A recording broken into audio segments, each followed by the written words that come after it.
দাদা তুমি এনে ভেজাল বাজাবেন নি গাইছো? আরে ভেজাল আর কি লাগাম, যে এই যে তোর যে বয়সটা, এই বয়সে কামাই রোজগার করার সময় আর তুই এই টাঙ্কি মারিয়ে বিড়ি পুটি মুখ লাগাইছিস না?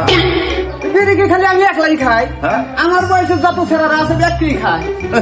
আরে পাগলা, তোর মতো বয়সে রে। শোন, আমি একটা ভালো কথা দেখি, ভালো কথা কই, ভালো উপদেশ দিই। এইগুলা বাদ দিয়ে সুন্দর করে কামাই রোজগার করগা, ভালো উন্নতি করগা, ভালো একটা মাইয়া দেখে বিয়ে করবার পাবি। জানি আমি, ওটা যাইবো না, ওটা আমিও জানি। হ্যাঁ, কিন্তু তুমি এত ভালো কামাই করো, বাড়ির এত অবস্থা ভালো, তোমার এত অবস্থা ভালো, এটা কি গাই দিচ্ছ? এটা পাঞ্জাবি। কামাই ভালো করো, এই সেরা পাঞ্জাবি গাই দিচ্ছ ওকে? কিভাবে আসছেন? আরে পাগলা, এইটাই তো বুঝলি না পাগলা। আরে আমি যদি মনে কর প্রতি মাসে প্রতি বছরে যদি 2-4টি করে পাঞ্জাবি কিনি, তাইলে টেহা লাগবো না।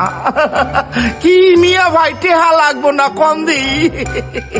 আমার মাথার বেরেন আছে বুঝছিস, এই কারণে সিরে পাঞ্জাবি আরো 2 বছর পরিবার আমো, সংসারের খালি উন্নতি আমার চেষ্টারে। আবার পাঞ্জাবি ধরে টান মারি নাই, সংসারের অবস্থা ভালো, ভালো কামাই করছাও।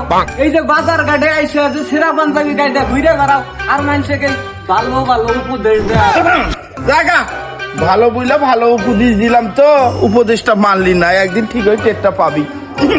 যা, তুই আমার উপদেশ মান আর না মান।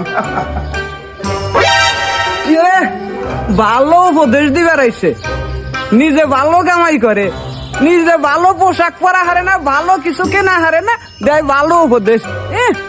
সুতমারানির দাদা, ওর উপদেশ আমার মানা নাকবো, তোমার উপদেশ আমার মানা নাকবো না। তোমার উপদেশের মাথায় আমি হিসু করি।